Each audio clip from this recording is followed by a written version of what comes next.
This morning, I want to begin by kind of talking about an opportunity that I have with students. So I get the opportunity to coach high school basketball, and so there are guys that come in to play for us, and I, when we start the season, I can see everybody's skill level. I know where everybody is. I know exactly what they're capable of, and most of the guys, I can see what their potential is.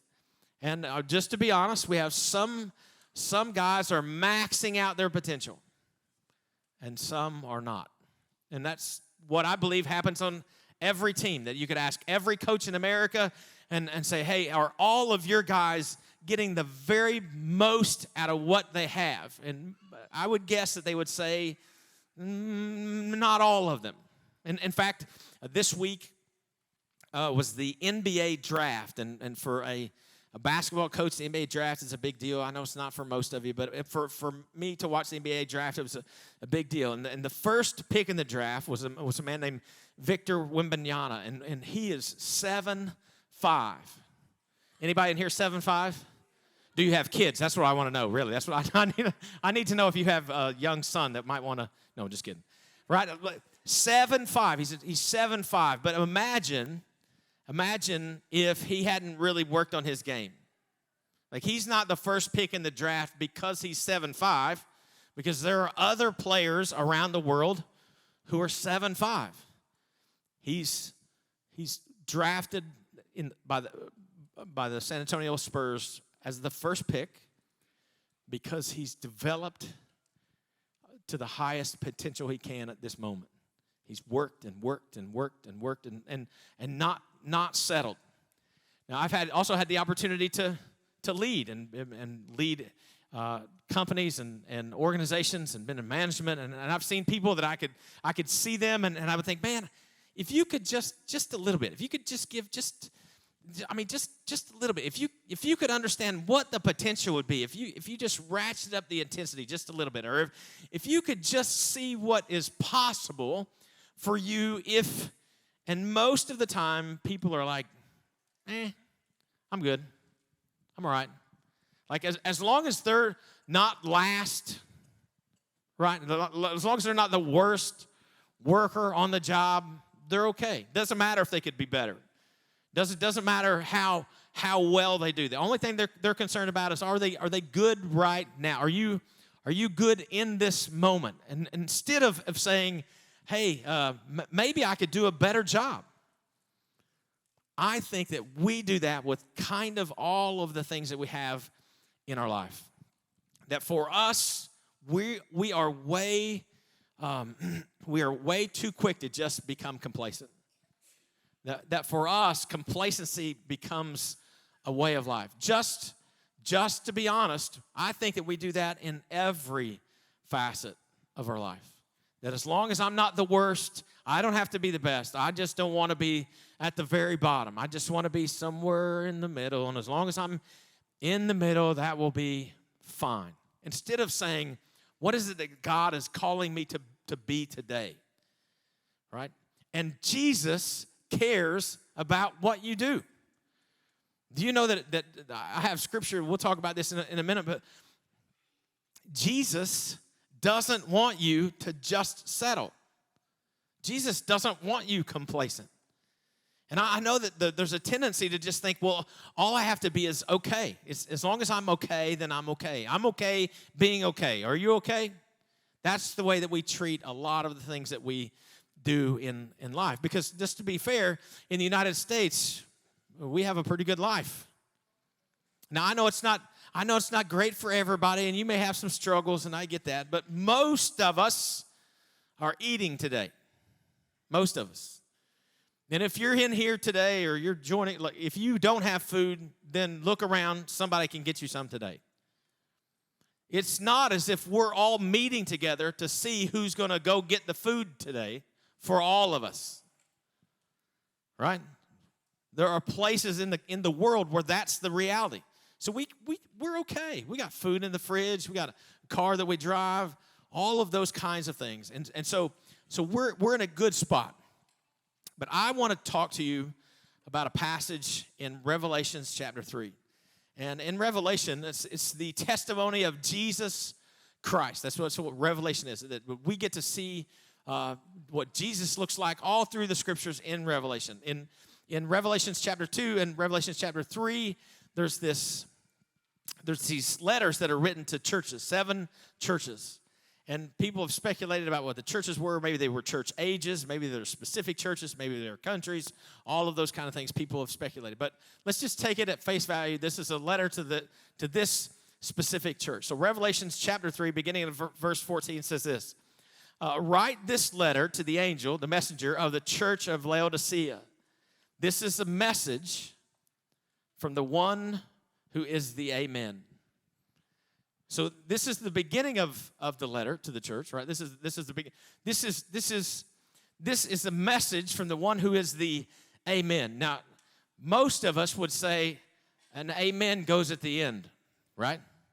This is an amen at the beginning. I'm confused, right? Like most of us would say, I know when somebody's done praying because that's when they say amen, right? That's how I know. I know that amen comes at the end. I know that's when Pastor Brandon gets done praying because he says amen. Now, there's some folks that sometimes have different rhythms in their prayer, but I know that at the end of the day, when he says amen, that's the end. Well, why is amen at the beginning here? Amen, think about it like this, would be, the idea is this is right or this is so. This is truth, right? That's why they put it at the end. So you would pray, Lord, let it be done. Amen. That this is true, that this is the truth. And so in the beginning of this letter is this statement that Jesus makes that he is the truth. This is a message from the one who is the truth. And it is fully true. It's about the truth, and it's from the truth. All true. And so he repeats that. And we had a whole series on the idea of on repeat. And he says, the faithful and true witness. Again, so this is the truth coming from truth about the truth. This is the truth. Do you understand? It's really important that you get this. This isn't something random. This is something very specific. And he's going to deal with something that's incredibly eye-opening. But you have to understand, this isn't just something that's random. This is the truth. The beginning of God's new creation. In verse 15, it says, I know all the things that you do. Jesus knows all the things that you do. Jesus knows all the things that you do. All of them. All of them. It's really important that you get this. He knows all the things. Jesus knows all the things. So there's some stuff that you think, I can do this because I'm not at church, or I can do this because I'm not with my Christian friend, or I can do this because I'm not around Pastor Q or Pastor Brandon or Pastor Melody. Like, I can do this because Jesus knows all the things that you do. All of them. When you think you're alone, when you're with the certain friends that you do the stuff with, he sees it all. All of it. And that's the truth. He says, I know all the things that you do, that you're neither hot nor cold. I wish that you were one or the other. That's a strange statement, right? He says, you're neither hot nor cold. I wish that you were one or the other. I wish that you were one or the other. Grab hold of that thought for a second. I wish that you were one or the other. But since you're like lukewarm water, neither hot nor cold, I will spit you out of my mouth. Now, this is one of those statements that sounds really harsh, and it is. Because Jesus is making a statement about this church, about these people. Laodicea was a town that had 2 towns. It was kind of between 2 towns. One was Hierapolis, and the other one was Colossae. And Hierapolis had hot springs, and even back then, hot springs are used for the same kinds of things hot springs are used for now. Think of a hot tub, right? That's what a hot spring's good for. Anybody here like to be in a hot tub? Don't raise your hand. I'm just kidding. Right? Like, yes, everybody likes to be in a hot tub, right? Why? Because it's medicinal. You feel better. Man, I feel so much better.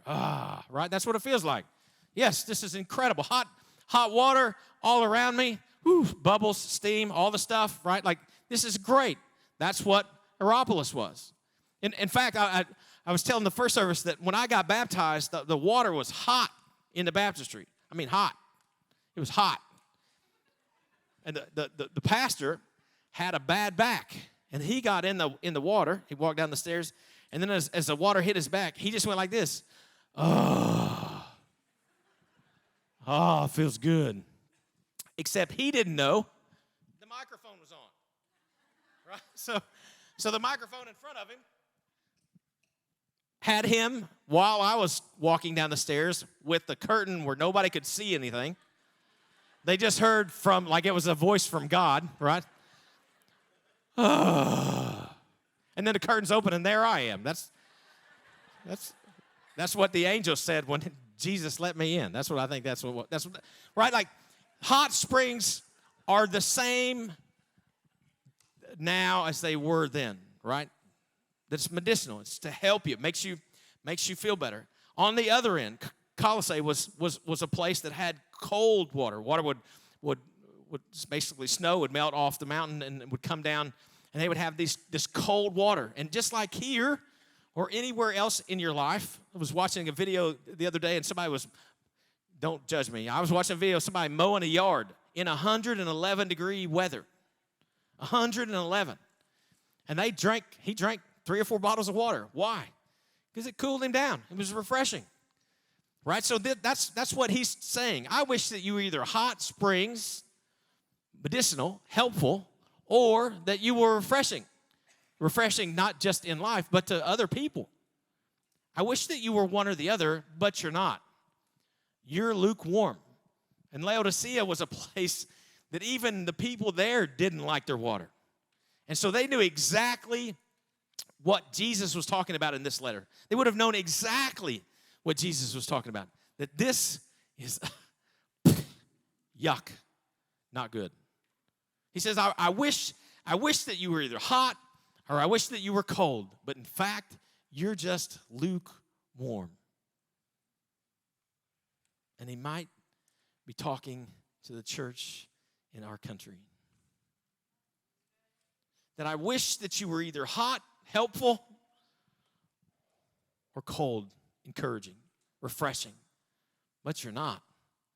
And all that's going to happen is you're going to be spit out. It's serious. You can see this is serious conversation that's being had in this letter. It says, I don't want to spit you out of my mouth. I really wish, so hear this, I wish that you were one or the other. Does Jesus have a plan for your life? I wish you were hot. I wish you were cold. Instead, you're not. Don't be fooled into thinking that Jesus doesn't have a specific plan for you. Don't be fooled into thinking that he just doesn't care or he's okay with you just sliding by. That you're just good enough. Everything will be all right.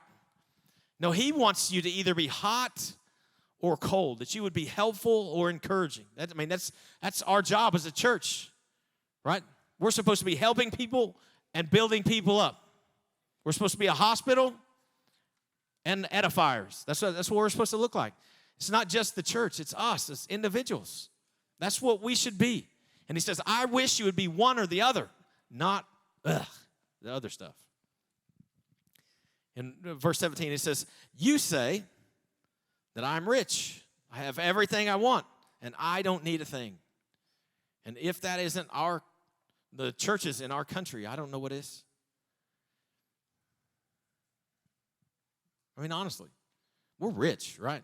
Y'all get that? I mean, like, rich compared to the world standards. Now, I know it could get, it's crowded in here today. I hope it's crowded in Summersville too, but like, it's crowded in here. And so on occasion, we have people that do this. And if I see 2 or 3 people do this, you know what I do? I get on my phone and I change the temperature. It must be hot.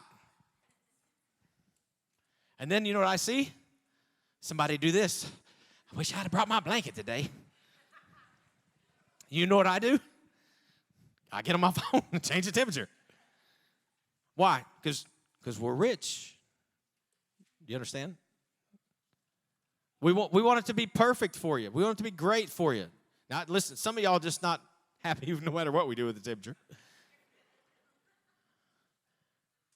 You have comfortable seats, mostly, right? It's not nobody sitting on the floor, I don't think. And some people in the back might be. I don't think. We have a nice room. We have this. Check it out. Aren't you glad my head's not on that thing? That'd be horrible. Just looking at you, shining a light on you. We have instruments. We have incredible musicians. Incredible musicians. Talented. And speakers. Pastor Brandon and Pastor Melody are fantastic. We're rich. Right? I mean, really, we could do this without God. That's what this church was doing. They were rich. They didn't need God's help. They didn't want anything. They didn't need anything. They were good. They were okay. They were okay being okay. And Jesus is trying to direct at them, to be specific. You say that you're rich.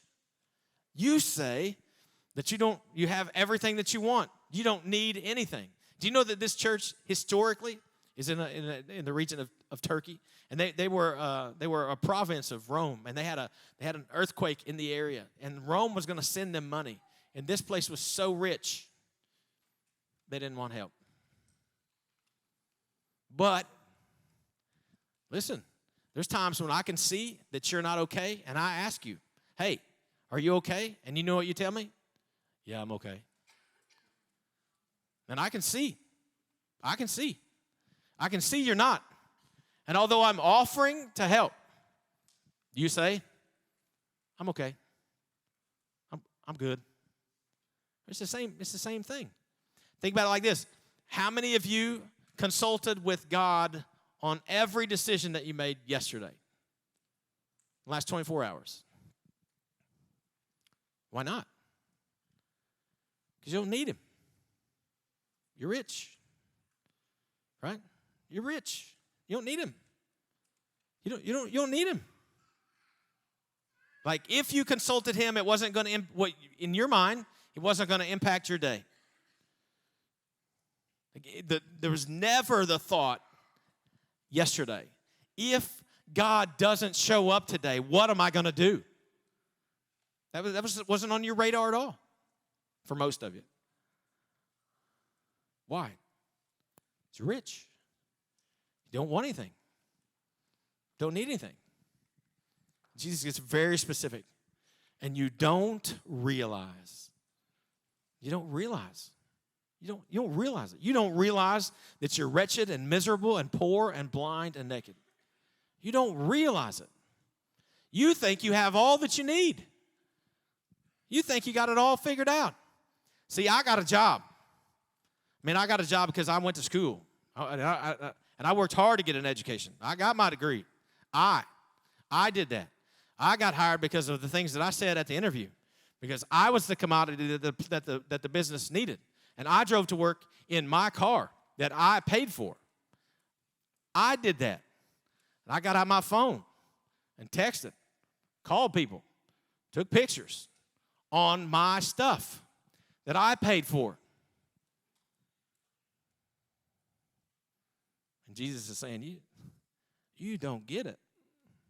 You don't realize. You don't realize the state that you're in. You don't realize that you have nothing without him. You don't realize that you're wretched and miserable and poor and blind and naked. You don't realize that. You don't realize the situation in front of you. You don't realize it. So he gives them some thoughts. Okay, now that you see that you thought you were rich, but you're really not, but just like talking to anybody else, they're not going to get it initially either. He says this, so I advise you to buy gold from me, gold that has been purified by fire. Then you'll be rich. So think about it like this. If you had $1 million in the bank, how long is that going to last? What you think is forever, right? That's what you think. Forever. It's going to last forever. Except everyone knows people who had money that now don't have money. Why? I don't know. It's the way life works. Pastor Melody talked about this thing, and that's the way life works. We grab hold of things that are temporal, things that are have a lifespan. He says, grab hold of me. I'm eternal. Grab hold of the eternal things of God. He said, then you'll be rich. You want to be rich? Grab hold of me. Grab hold of who I am. If you do that, then you'll be rich. And buy white garments for me, so you'll not be ashamed by your nakedness, and ointment for your eyes, so you'll be able to see, and correct discipline. Let me stop there. So that you'll be able to see. So in Laodicea, one of the things that they were there is they had two industries. They had an industry that was black wool. So their clothing, a lot of their clothing was made out of this black wool, and they were very proud of it. And because of that, they were able to trade and were wealthy. And they also had a salve that they put on people's eyes, and it helped them be able to see. So it cured some diseases with the eyes. So what's Jesus doing? So they have two industries that are making the money. So they also have a banking industry there where they likely are trading gold for stuff. Jesus is directly talking to who they are.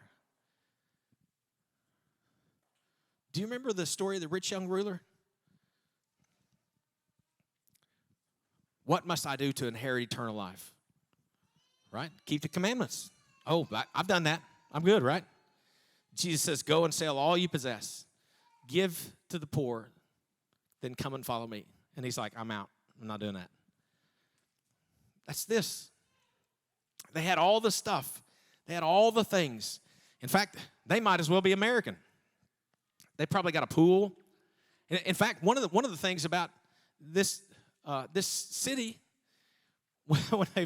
as they've gone through excavation and stuff in that area, one of the things that they found is that they had lots and lots of arenas and theaters, amphitheaters. What do you need an arena for and a theater? Fun. They wanted to have lots of fun.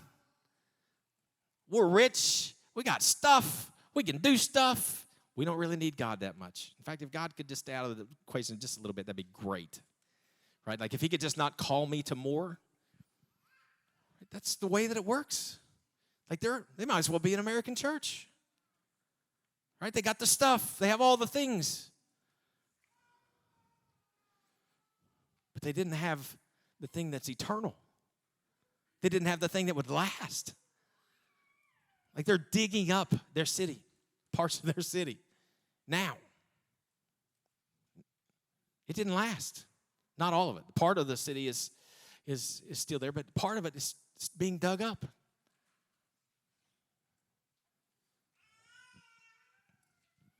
They had this wool for clothing, this black wool. They had this salve for the eyes. Jesus is telling them, look, you don't get it. You're poor, which they thought they were rich. You're naked, and they're like, we got black wool. I don't understand what he's talking about. And you're blind. No, we have stuff for the eyes, right? Like I can see somebody doing that. No. I don't know who he thinks he is. He's talking about the truth earlier. Obviously not. Right? I can see somebody at church doing that. As he's reading the story, I can see him shaking their head. And some of you are thinking that now. That's not us. We're good. We're good.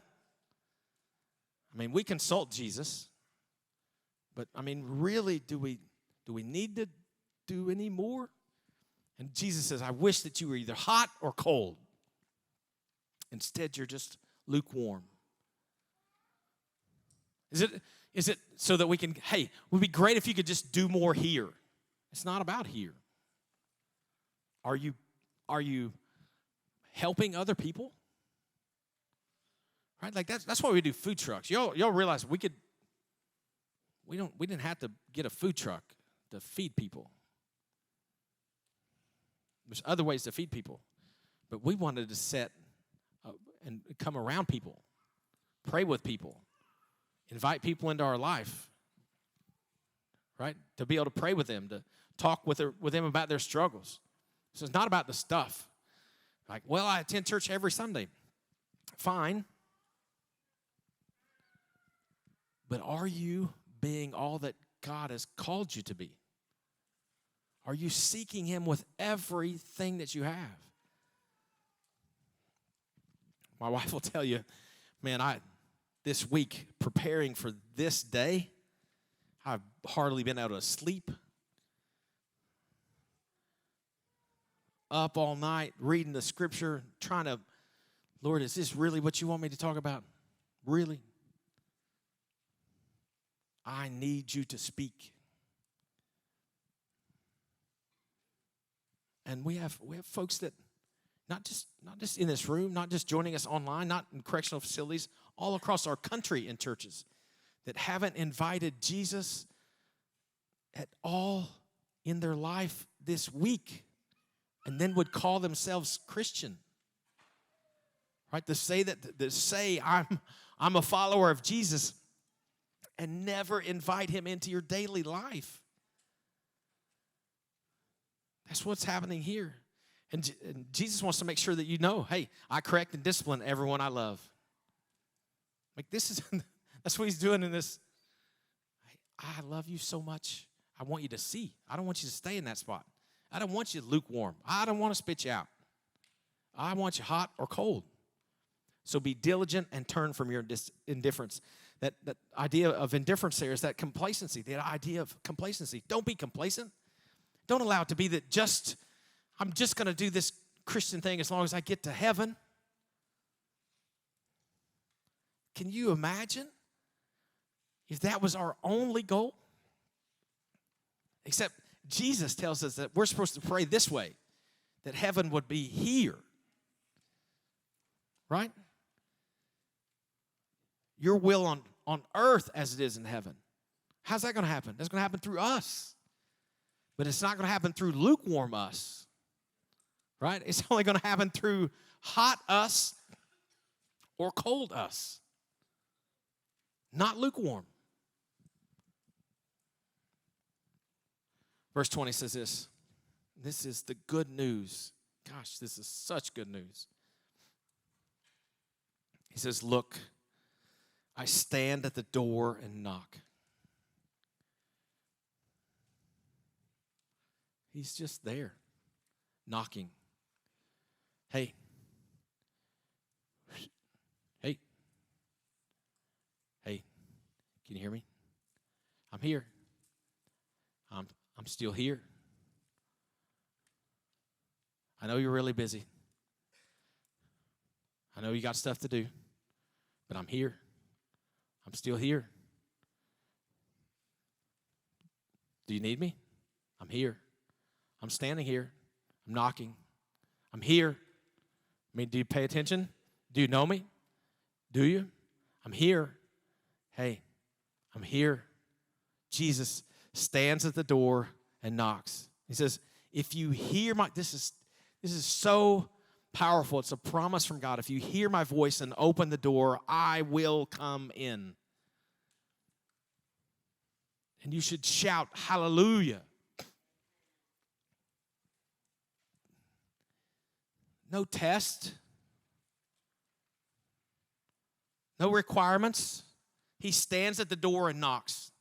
He stands at the door and knocks. And if you hear His voice and you open the door, He will come in. That's the good news. that while we're making poor decisions, while we're going off in our own direction, while we're choosing everything else on earth instead of him, he's standing there knocking. And if we will just hear his voice and open the door, he will come in. That he wants to be in your life, and he will stand there and be patient and knock and knock and knock. And if you'll just hear his voice and respond, he will come in.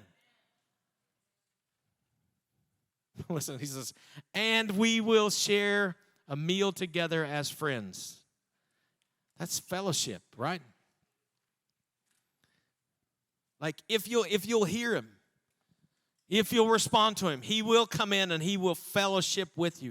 He will be, that's all he wants, is for you to be in relationship with him. In the kind of relationship where you talk to him daily so that he can set your course, so that he can move you in the direction that you would go, so that if you need to be therapeutic today in the life of other people, you would be that. So that if you needed to be an encouragement today in the life of other people, you realize that when we give our life to Christ, our life no longer is our own. That we're his, and that we get an opportunity to live for him every day. Because if we try to hold on to our life, what Scripture say? It says that we'll lose it. Why? Because it's temporal. Everyone here is going to die. Y'all realize that? Everyone here is going to, everyone. Your flesh is going to go away, but your soul, it lives forever. Where is it going to be? With Jesus? He's standing, he's knocking. He's standing, he's there, he's knocking. What are you you just want to be complacent? Just want to be okay? Just be good? I'm good. Be okay with being okay? What do you want? He says, those who are victorious will sit with me on my throne just as I was victorious and sat with his Father. He says, look, everything that I have, you're going to have access to. In verse 22, it says, anyone with ears to hear must listen to the Spirit and understand what he's saying to the churches. If you're in this room, you get the opportunity today to respond to God. It's that simple. You get the opportunity. You can choose. And I mean, just knowing the Scriptures, that there would have been people in the church at Laodicea that would say, this guy is crazy. He doesn't know what he's talking about.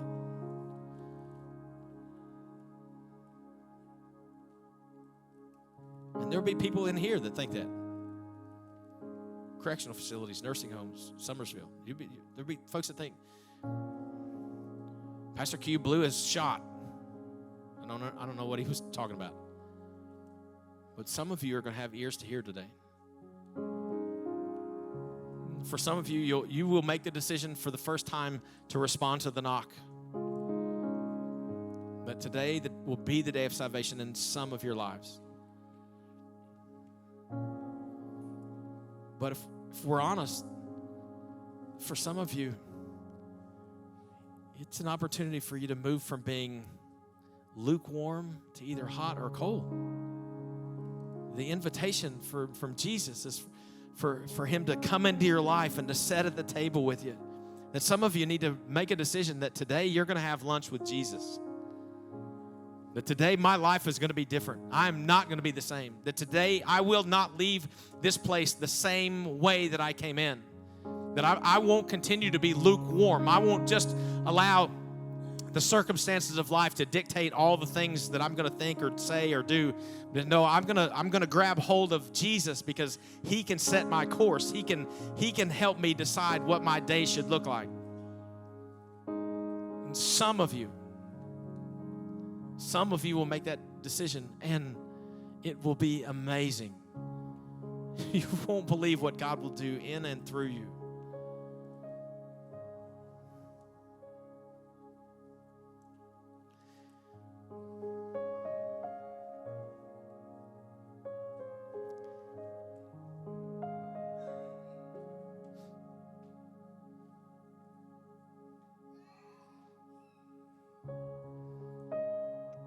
As a pastor, as your pastor, my heart would be that everyone would leave here answering the door.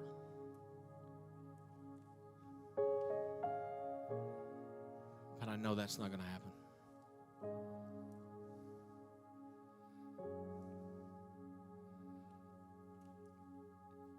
It doesn't matter about everybody else. What are you going to do? What are you going to do? He's standing there knocking. He's knocking. You get to decide. Are you going to answer?